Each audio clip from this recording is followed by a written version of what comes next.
नमस्कार, मैं doctor Jataram Chaudhary, assistant professor, government law college Pali. आज हम वीडियो में पढ़ रहे हैं अपकृत्य के सामान्य बचाव, जनरल एक्सेप्शन ऑफ टॉर्ट्स। मतलब कि अपकृत्य के बाद में प्रतिवादी को यानी प्रतिरक्षा के क्या क्या बचाव, मान्य विधि सम्मत बचाव हो सकते हैं, जो सामान्य बचाव है। फर्स्ट है सहमति का सिद्धांत। मतलब कि वादी की सहमति से किए गए कार्य के लिए प्रतिवादी उत्तरदायी नहीं होगा। सहमति का सिद्धांत, इसका लैटिन सूत्र है वॉलेंटी नॉन फिट इंजूरिया। वॉलेंटी नॉन फिट इंजूरिया मतलब वादी की सहमति से किए गए कार्य के लिए प्रतिवादी उत्तरदायी नहीं होगा। ये सहमति का सिद्धांत कहलाता है किसी भी कार्य के लिए यदि वादी अपनी सहमति सोच समझ के और प्रतिवादी द्वारा चेतावनी देने के बावजूद यदि वो सहमति देता है तो फिर उससे हुई वादी की किसी भी क्षति के लिए प्रतिवादी क्षतिपूर्ति के लिए दायी नहीं होगा। वॉलेंटी नॉन फिट इंजूरिया उक्ति, ये लैटिन सूत्र है जिसका अर्थ होता है सहमति का सिद्धांत या वादी की सहमति से किए गए कार्य के लिए प्रतिवादी उत्तरदायी नहीं है।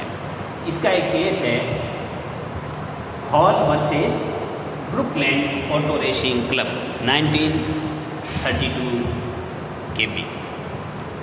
Hall versus Brookland auto racing club एक ऑटो रेसिंग क्लब होता है जहाँ 2 व्हीलर ऑटो होते हैं, उनकी रेसिंग होती है। उसमें एक स्टेडियम होता है, उस स्टेडियम में ये हॉल आकर के बैठता है दर्शक के।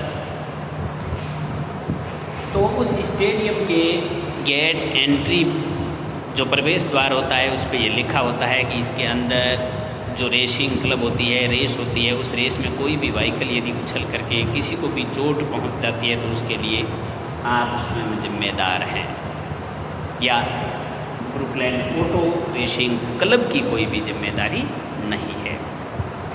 इसमें ये हॉल आकर के स्टेडियम में सीढ़ियों पे बैठ जाता है वो ऑटो की रेस देखने के लिए। और उस रेस के दौरान ऐसा होता है कि एक ऑटो बाउंड्री से टकरा करके उछल करके बाहर जा करके गिरता है और हॉल को चोट पहुंचा देता है। यह हाल इस ब्रुकलैंड ऑटो कंपनी के खिलाफ हुई अपने को हुई क्षति के लिए क्षतिपूर्ति का वाद लाता है और उस वाद में न्यायालय वादी की सहमति के सिद्धांत को लागू करते हुए प्रतिवादी को उत्तरदायी नहीं मानता है। मतलब क्या है, ये प्रतिवादी के लिए अच्छा बचाव हो सकता है, एक सामान्य बचाव है कि वादी ने इस कार्य के लिए उसे खुद ने सहमति दी थी। अब किसको सहमति माने? एक और लैटिन सूत्र है कि साइलेंटी नॉन फिट इंजूरिया। साइलेंटी नॉन फिट इंजूरिया, जो जानता है उसे क्षति नहीं होती है। खतरे का ज्ञान। इस साइलेंटी नॉन फिट इंजूरिया का मतलब ये है कि जो जानता है उसे क्षति नहीं होती है, ये सिद्धांत मान्य नहीं है। मतलब केवल खतरे का ज्ञान, किसी भी व्यक्ति को खतरे का ज्ञान है और सामने वाला प्रतिवादी ये नहीं कह सकता है कि इस व्यक्ति को तो खतरे का ज्ञान था फिर भी ये बैठा, इसका मतलब इसने सहमति दी। नहीं, खतरे का ज्ञान होना मात्र सहमति नहीं माना जाएगा, उसके लिए उसने अलग से सहमति देना आवश्यक है। इसका केस है स्मिथ वर्सेस बेकर 1891 ईसी और थॉमस वर्सेस क्वार्टरमैन 1887। इसमें वादी प्रतिवादी की एक कोयले की खानों में मजदूर का कार्य करता है। वो खदान में खोदने का काम करता है। उसके ऊपर से एक भारी क्रेन भारी पत्थरों को लेकर के इधर से उधर पत्थर इधर से उठाती है, उधर जाती है, एक क्रेन ऊपर से गुजरती है।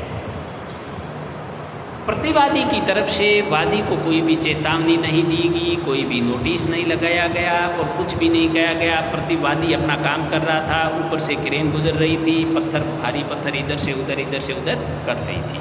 एक दिन क्रेन में से एक भारी पत्थर गिरता है नीचे और वादी जो मजदूर था उसको चोटग्रस्त हो जाती है। प्रतिवादी कंपनी का या प्रतिवादी का ये कहना है कि वादी को खतरे का ज्ञान था, वादी के ऊपर से क्रेन गुजर रही थी, भारी पत्थर लेके जा रही थी, उसको खतरे का ज्ञान था। साइलेंटली नॉन फिट, जो जानता है उसे क्षति नहीं होती है, उसको तो ज्ञान था। और उसने फिर भी यहाँ काम किया, मतलब उसने सहमति दी है। न्यायालय ने कहा नहीं, केवल खतरे का ज्ञान होना सहमति नहीं माना जाएगा। यह है स्मिथ वर्सेस बेकर और थॉमस वर्सेस क्वार्टरमैन में यही कहा है कि केवल खतरे का ज्ञान हो, जो जानता है उसे क्षति नहीं होती, और ये सूत्र है वो मान्य नहीं है। जो जानता है वो क्षति नहीं होती, उसको ये सूत्र मान्य नहीं है। केवल खतरे का ज्ञान होना मान्य नहीं है। खतरे को जानते हुए हानि सहन करने की सहमति देना जरूरी है। केवल खतरे का ज्ञान होने का कोई मतलब नहीं है। खतरे को जानते हुए फिर यदि वो हानि सहन करने की सहमति देता है तो सहमति का सिद्धांत लागू होगा और उसके लिए प्रतिवादी लायबल नहीं होगा, वो प्रतिवादी के लिए अच्छा बचाव होगा। डेन बनाम हैमिल्टन, ये केस है डेन बनाम हैमिल्टन 1939 के भी।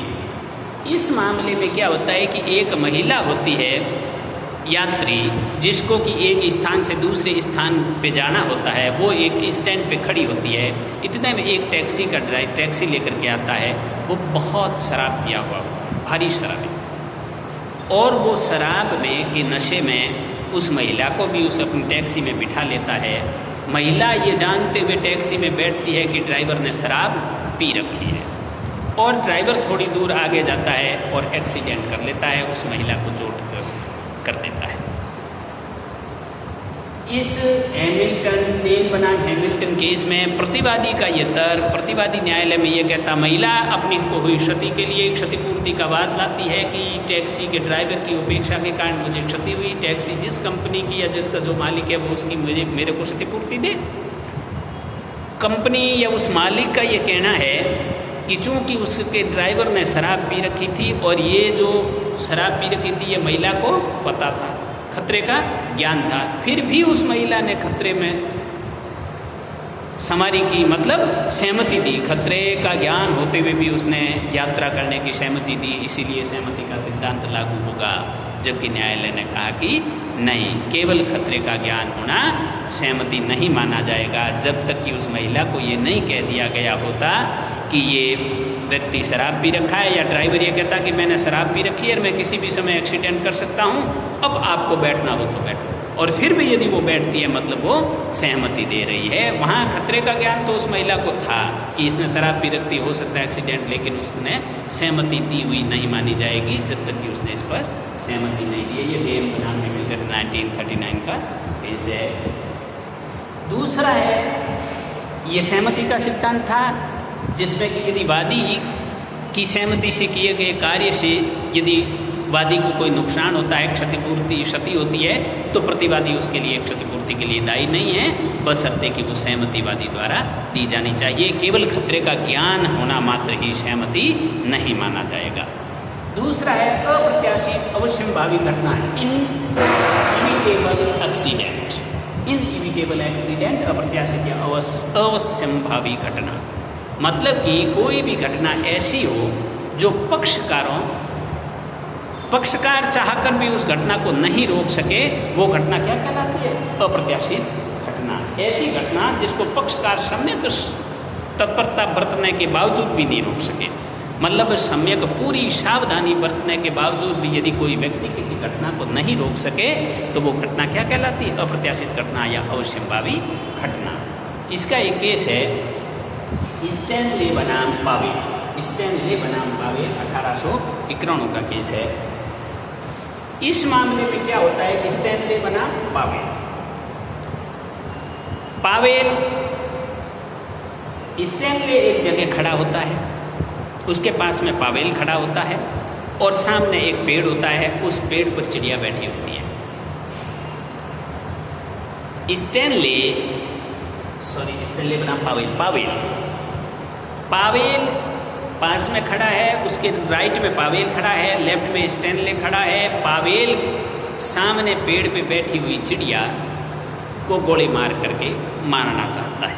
वो गोली चलाता है, चिड़िया वहाँ से उड़ जाती है, गोली पेड़ पे लगती है तने पे, और गोली पेड़ से टकरा करके वापस इस एंगल से आती है कि वो स्टैनले के शरीर पे लग जाती है और स्टैनले को क्षतिग्रस्त कर देती है। स्टैनले पावेल के खिलाफ वाद लाता है।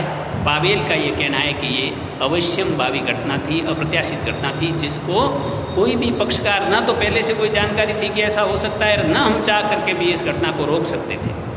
चूँकि ये एक्सीडेंट की तरह है, इसीलिए मैं इसको नहीं रोक सकता था और मुझे बचाव मिलना चाहिए। ये सामान्य बचाव है और उसे बचाव का फ़ायदा मिलेगा, क्योंकि वो चाह करके भी उसको नहीं रोक सकता था। दूसरा है होम्स केस है, होम्स बनाम मेयर 1875। होम्स बनाम मेयर 1875। इसमें है कि ये होम्स बनाम मेयर 1875 मेयर की एक घोड़ा गाड़ी लेके जा रहा था, यात्रियों को बिठाता है, होम्स उसमें बैठ गया और सवारी कर रहा है। घोड़ा गाड़ी आगे चलती है, थोड़ी दूर जाने के बाद में क्या होता है कि रास्ते के अंदर कुत्ते, जो हमारा कुत्ते होते हैं, वो भौंकना शुरू होते हैं और घोड़े के पीछे दौड़ना शुरू होते हैं, जिससे कि घोड़ा भड़क जाता है और वो बहुत तेज़ दौड़ता है और खड्डा आता है, जिससे कि घोड़ा गाड़ी पलट जाती है, गिर जाती है और होम्स को चोटकारित हो जाती है। होम अपने को हुई क्षति के लिए क्षतिपूर्ति का वाद लाता है मेयर के विरुद्ध कि मेयर की उपेक्षा या मेयर की गलती, मेयर के अपकृत्य की वजह से मुझे क्षति हुई है, इसीलिए मुझे क्षतिपूर्ति मिलनी चाहिए। न्यायालय ने ये कहा कि ये अप्रत्याशित घटना है, अवश्यंभावी घटना है, ये एक दुर्घटना है, एक्सीडेंट है। मेयर को ये पता नहीं था कि मैं उस रास्ते से निकलूँगा, वहाँ कुत्ते होंगे, कुत्ते भौंकेंगे, घोड़ा भड़केगा और घोड़ा दौड़ करके किसी को चोटकारित कर देगा, ऐसा उसने नहीं सोचा था। इसीलिए इसको अप्रत्याशित अवश्यंभावी घटना के रूप में, सामान्य बचाव के रूप में प्रतिवादी को फायदा होगा, मेयर को फायदा होगा, मेयर उसके लिए लायबल नहीं होगा। तीसरा केस है पद्मावती वर्सेस दुगानिका 1975। पद्मावती वर्सेस दुगानिका 1975।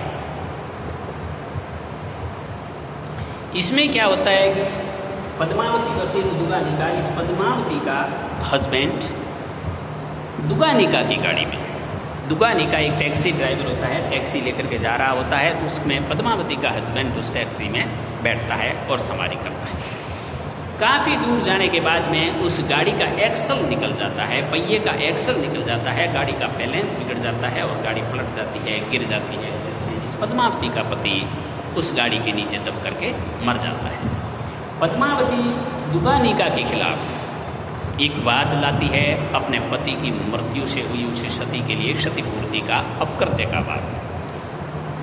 दुगानिका की तरफ का कहना है कि चूंकि ये अप्रत्याशित घटना थी, अवश्यंभावी घटना थी, मैं यानी प्रतिवादी चाह करके भी इस घटना को नहीं रोक सकता था। वादी या प्रतिवादी कोई भी पक्षकार इस घटना को चाह करके भी सम्यक सावधानी बरतने के बावजूद नहीं रोक सकता था, क्योंकि ये एक्सीडेंट था, एक्सल टूट गया था, उनमें से किसी को भी पता नहीं था कि एक्सीडेंट से एक्सल टूट जाएगा, इसीलिए मैं उसके लिए उत्तरदायी नहीं हूँ, ये एक अप्रत्याशित घटना या दुर्घटना माना जाए। और न्यायालय ने कहा कि यस, ये अप्रत्याशित और दुर्घटना है। वर्तमान में ऐसी क्षतियों को, ऐसी क्षति से क्षतिपूर्ति करने के लिए ही इंश्योरेंस का प्रावधान हुआ है, बीमे का प्रावधान हुआ है कि यदि एक्सीडेंट से किसी की मौत या क्षति हो जाती है तो उसका क्लेम यानी उसकी क्षतिपूर्ति बीमा कंपनी करेगी। ये प्रावधान इसी अपकृत्य विधि से डेवलप हुआ है। धन्यवाद।